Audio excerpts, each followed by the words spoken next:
নমস্কার। ইনভিজিবল পাওয়ার আইপি এর YouTube, Facebook এবং ইনস্টাগ্রাম চ্যানেলের সকল দর্শক ও শ্রোতা বন্ধুদের জানাই আন্তরিক ভালোবাসা ও শুভেচ্ছা। গল্প ভালো লাগলে দয়া করে সাবস্ক্রাইব করবেন এবং শেয়ার, লাইক, কমেন্টস করার জন্য অনুরোধ রইল। আজকের গল্প ভুতুড়ে বাংলো। গল্প পাঠে আমি সহস্রা দাস। সেদিন ট্রেন 5 ঘন্টা লেটে চলছিল। মকারিমপুর স্টেশনে ট্রেন আসার নির্দিষ্ট সময় ছিল বিকেল 4টায়। ট্রেন লেট করতে করতে যখন মকারিমপুর স্টেশনে এসে দাঁড়ালো তখন ঘড়িতে রাত 9টা বেজে গেছে। তাড়াতাড়ি মালপত্র ও পরিবারকে সঙ্গে নিয়ে বিজয়বাবু ট্রেন থেকে নামলেন। বিজয়বাবু খেয়াল করলেন এত বড় ট্রেন থেকে মাত্র তারা 3 জন নামলেন। বিজয়বাবু নিজে, বিজয়বাবুর স্ত্রী সবিতা দেবী ও তাদের একমাত্র মেয়ে রেখা। রেখা ক্লাস 8-এ পড়ে। 2 বছর বাদে মাধ্যমিক পরীক্ষা দেবে। তাই তাদের 2-3 বছর আর বাইরে কোথাও বেড়ানো হবে না। সেই জন্য সবিতা দেবী ও রেখা ঠিক করেছিলেন এই ডিসেম্বর মাসের শেষ সপ্তাহটা তারা মকারিমপুরে সুবর্ণরেখা নদীর তীরে পাহাড় জঙ্গলে ঘেরা সেই বিখ্যাত বাংলোতে বেড়াতে যাবেন। কিন্তু সমস্যাটা হলো বাড়ির কর্তা বিজয়বাবুকে নিয়ে। বিজয়বাবুর আবার ভীষণ ভূতের ভয়। এই কারণে বিজয়বাবু পার্ক সার্কাসে নিজের তৈরি নতুন ফ্ল্যাট বাড়ি ছাড়া বাইরে কোথাও বেড়াতে যেতে রাজি নয়। সবিতা দেবী ও মেয়ে রেখা বেড়াতে যাওয়ার কথা বিজয়বাবুকে বলার সাথে সাথে বিজয়বাবু বলেন, ভূতের খপ্পরে একবার পড়লে বুঝবে, অচেনা অজানা জায়গা, সেখানে আমাদের উদ্ধার করবে কে শুনি? এই কথা শোনার পর সবিতা দেবী ও তাদের মেয়ে রেখা দমে যাওয়ার পাত্রী নয়। তারা বিজয়বাবুকে বিভিন্ন যুক্তি দেখান, যেমন বাংলোর কেয়ারটেকার ও বাগানের মালি, ওরাও তো ওদের ফ্যামিলি নিয়ে ওই বাংলোতেই বসবাস করছে। অবশেষে বিজয়বাবু মকারিমপুরে বেড়াতে যাওয়ার জন্য রাজি হলেন। যথাসময়ে ট্রেনে করে বিজয়বাবু ও তাদের পরিবার রাত্রি 9টার পর মকারিমপুর স্টেশনে এসে নামলেন। মকারিমপুর স্টেশনের প্ল্যাটফর্ম তখন জনমানব শূন্য। কোথাও কোনো লোকজন দেখা গেল না। প্ল্যাটফর্মে মাত্র 3 জন লোক তাদের মালপত্র নিয়ে দাঁড়িয়ে আছে, বিজয়বাবু, সবিতা দেবী ও তাদের মেয়ে রেখা। পূর্ণিমার চাঁদের আলোর বন্যায় প্রকৃতি এক অপূর্ব রূপ ধারণ করেছে। চারিদিকে গভীর নীরবতা, ইলেকট্রিসিটির কোনো দেখা নেই। মনে হয় চারিদিকে লোডশেডিং হয়ে আছে। সবিতা দেবী বললেন, একটু এগিয়ে গিয়ে দেখ না, কোথা থেকে যদি কোনো একটা গাড়ির ব্যবস্থা হয়। সবিতা দেবীর কথা শেষ হতেই আচমকা আশপাশ থেকে একজন লোক এগিয়ে এলেন। বললেন, মনে হচ্ছে দাদা আপনারা কলকাতা থেকে আসছেন। বিজয়বাবু বললেন, ঠিকই বলেছেন আপনি, কিন্তু ট্রেনটা এত লেট করলো যে এই অন্ধকারের মধ্যে একটা গাড়ি কোথায় পাই বলুন তো? লোকটি বলল, এটা ভুতুড়ে জায়গা মশাই, এখানে রাতে কোনো গাড়ি পাওয়া যাবে না। লোকটার মুখে ভুতুড়ে জায়গার কথা শুনে বিজয়বাবুর গলা শুকিয়ে কাঠ হয়ে গেল। পাশ থেকে সবিতা দেবী বললেন, আমরা এখানকার ওই বিখ্যাত বাংলোতে যাব। লোকটা বলল, এ তো অনেক দূরের রাস্তা, গাড়ি ছাড়া ওখানে যাওয়া যাবে না, প্রায় মাইল 3 পথ। আজ রাতে ওই বাংলোতে যাবার আশা ছেড়ে দিন, তার চেয়ে বরং আজকের রাতটা রেল স্টেশনের ওয়েটিং রুমে থেকে যান, কাল সকালে এখান থেকে অনেক গাড়ি পেয়ে যাবেন। রেখা এইসব কথা শুনে বেশ ভয় পেয়ে গেল। সে তার মায়ের শাড়ির আঁচল আঁকড়ে ধরে ফিসফিস করে বলল, মা মা, আমার না ভয় করছে। সবিতা দেবী মৃদু ধমক দিলেন, বললেন, এই বোকার মতো ভয় ভয় করছিস কেন? এই সমস্ত করিস না এখন।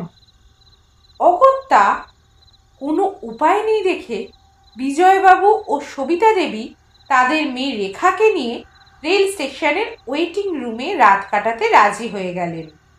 স্টেশনের ওয়েটিং রুমে কাচের জানলা ও দরজা, কিন্তু কোনো আলো নেই। মনে হয় এখনো লোডশেডিং চলছে। আচমকা লোকটি বলল, আপনাদের কোনো আপত্তি না থাকলে আপনারা আমার কোয়ার্টারে এসে আজকের রাতটা কাটাতে পারেন। স্টেশনের লাগোয়া আমার কোয়ার্টার, তার উপর একটা রাতের তো ব্যাপার, কাল সকালে গাড়ি ধরিয়ে দেবো। সবিতা দেবী ও বিজয়বাবু মাথা নেড়ে সম্মতি দিলেন।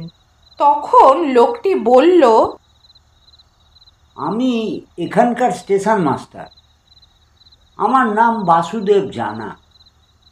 এই অঞ্চলের সব লোকই আমাকে মাস্টারমশাই বলে ডাকে।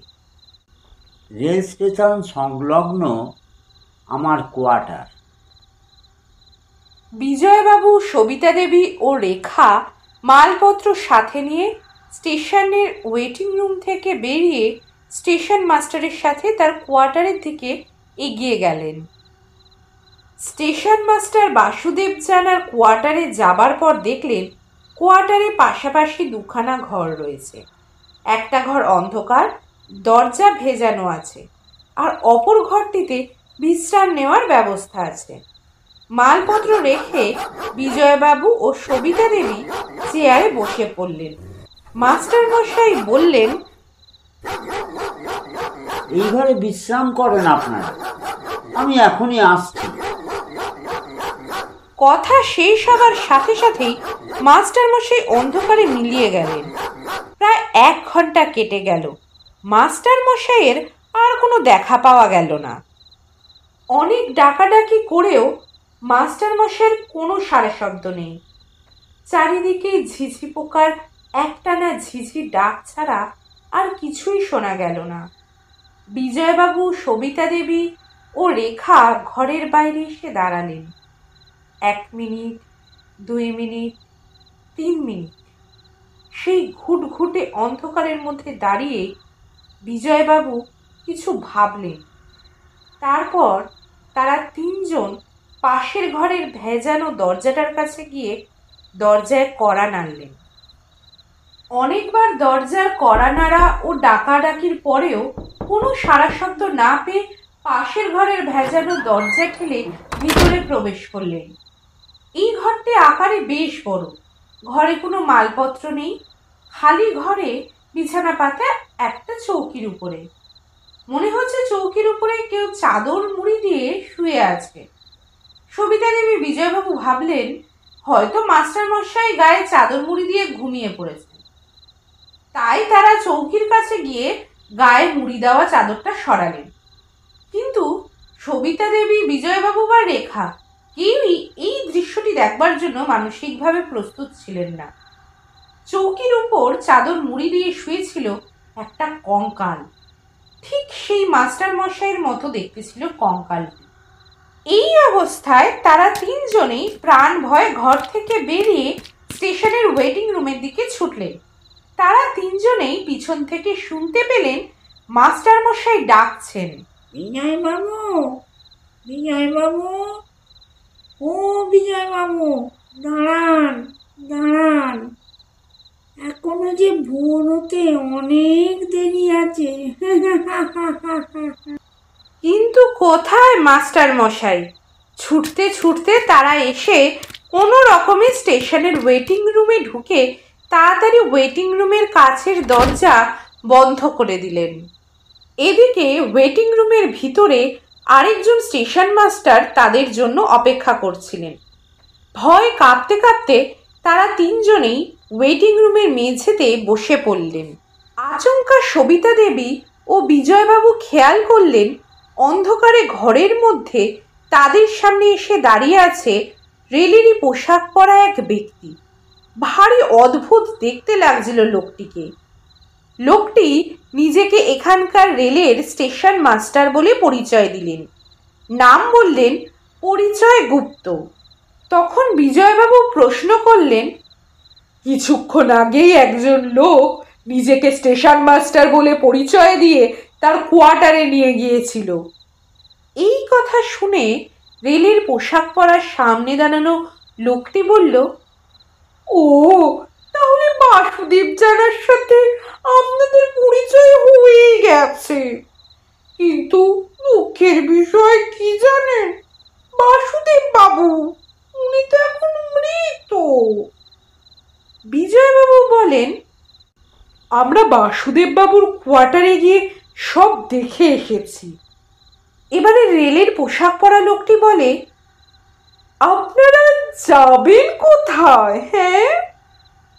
সবিতা দেবী তাড়াতাড়ি বলেন, ওই এখানকার বিখ্যাত বাংলো, সেখানেই যাব।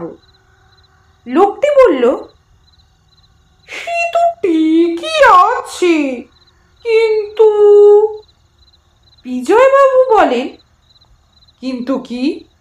ওই একটু রাত বাড়লে ভূতেরা আপনাদের এই ওয়েটিং রুমে থাকতে দেবে তো? আমার গাড়ি আছে, আপনারা আমার সঙ্গে বাংলোতে যেতে পারেন। তাছাড়া আমি ওই দিকেই যাচ্ছি, পথে যেতে যেতে সব কথা হয়ে যাবে। লোকটি নিজেই গাড়ির ড্রাইভার সিটে বসে গাড়ি চালাতে শুরু করলেন। গাড়িতে যেতে যেতে লোকটি বললেন, আজ থেকে বছর দুয়েক আগে স্টেশন মাস্টার বাসুদেব জানা কলেরায় মারা যায়। এই স্টেশনেই ওই রেলের কোয়ার্টারে, যেখানে ওই আপনারা গিয়েছিলেন সেখানে। ওনার কঙ্কাল, সেটাও হয়তো আপনারা দেখে থাকবেন। তারপর থেকে রাত হলেই স্টেশন মাস্টার বাসুদেব জানা স্টেশনে চলে আসেন। উনি আসলে খুবই ভালো লোক। এবারে বিজয়বাবু বলে ফেললেন, তার মানে মাস্টার মশাই ভূত? বিজয়বাবুর গলা শুকিয়ে কাঠ হয়ে গেল। বিজয়বাবু কাকিয়ে কাকিয়ে বললেন, কি সাংঘাতিক রে বাবা। ড্রাইভার সিটে বসে থাকা লোকটি বলল, মাস্টার মশাই ভূত ঠিকই, কিন্তু যথেষ্ট ভদ্র ভূত। অল্প কিছুক্ষণের মধ্যে তাদের গাড়ি সেই বাংলোর সামনে এসে দাঁড়ালো। বিজয়বাবু, সবিতা দেবী ও রেখা মালপত্র নিয়ে গাড়ি থেকে নেমে ড্রাইভার সিটে বসা লোকটিকে ধন্যবাদ জানাতে এসে দেখেন লোকটি সিটে বসে নেই। কোথায় গেলেন নিমেষের মধ্যে? বিজয়বাবু ও সবিতা দেবীর হাঁক ডাকে সেই বাংলোর কেয়ারটেকার দরজা খুলে সামনে এসে বিজয়বাবু ও সবিতা দেবীকে বাংলোতে প্রবেশ করার জন্য অভ্যর্থনা জানালেন। এমন সময় তারা সকলে দেখেন সামনে দাঁড়ানো গাড়িটি আপনা আপনি স্টার্ট হয়ে চলতে শুরু করলো। আস্তে আস্তে চড়াই উতরাই পথে দূরে মিলিয়ে গেল। এই ঘটনা দেখে বাংলোর কেয়ারটেকার বলল যে, লোকটি ড্রাইভার সিটে বসে গাড়ি চালিয়ে নিয়ে এসেছিল, সে লোকটি রেল স্টেশনের স্টেশন মাস্টার। পুরনো স্টেশন মাস্টার কলেরায় মারা যাওয়ার পর তার জায়গায় বদলি হয়ে আসেন এই লোকটি। কিন্তু দুর্ভাগ্যের বিষয় কি জানেন, আজকে থেকে মাস 6 আগে এই লোকটি এই রাস্তায় দুর্ঘটনার কবলে পড়ে। লোকটি নিজে তো মারা যায় এবং পুরোপুরি গাড়িটা ওনার ভেঙে যায়। সেই থেকে রাতের বেলায় রাস্তায় লোকটি নিজের গাড়ি চালায় আর কি। এই ঘটনা শোনার পর তারা তিনজনেই প্রচণ্ড ভয় পেয়ে যায়। বিজয়বাবু বলতে থাকে, ভূতের পাল্লায় পড়েছি, এবারে আমাদের বাঁচাবে কে? রেখা এতক্ষণ চুপ করে থেকে সমস্ত কথা মন দিয়ে শুনছিল। এবারে রেখা ভয়তে তার মাকে জড়িয়ে ধরে বলতে থাকে, মা, ও মা, আমার ভীষণ ভয় করছে। সবিতা দেবী বললেন, এতক্ষণ পরে আমরা ভূতের কবল থেকে বেরিয়ে এসেছি, কিন্তু বিধাতার মনে হয় তাদের কপালে আরো অনেক কিছুই লিখেছিলেন। তখনও ভোর হতে অল্প সময় বাকি ছিল। বাংলোর কেয়ারটেকার বলল, আপনারা এখন নিশ্চিন্তে বিশ্রাম করুন, আমি পরে আসছি। কিছু সময় পরে বাংলোর কেয়ারটেকার লোকটি এসে বলল, এবার আপনাদের জন্য চা জল খাবার নিয়ে আসি। এই কথা বলেই কেয়ারটেকার লোকটি তার নিজের দুইখানা হাত লম্বা করে পাশের রান্নাঘর থেকে এক হাতে চায়ের ট্রে ও অপর হাতে জলখাবারের প্লেট নিয়ে এসে টেবিলের উপর রাখলেন। এই দৃশ্য দেখে বিজয়বাবু বলতে থাকে, এখানেও ভূত? কেয়ারটেকার লোকটি বলল, এই অঞ্চলে সবকিছুই এইরকমই। এই কথা শুনে তারা তিনজনেই ভয়ে অজ্ঞান হয়ে গেলেন। তখন ভোর হয়ে গেছে। জ্ঞান ফিরলে তারা তিনজনেই বাংলোয় আর কাউকেই খুঁজে পেলেন না। নমস্কার।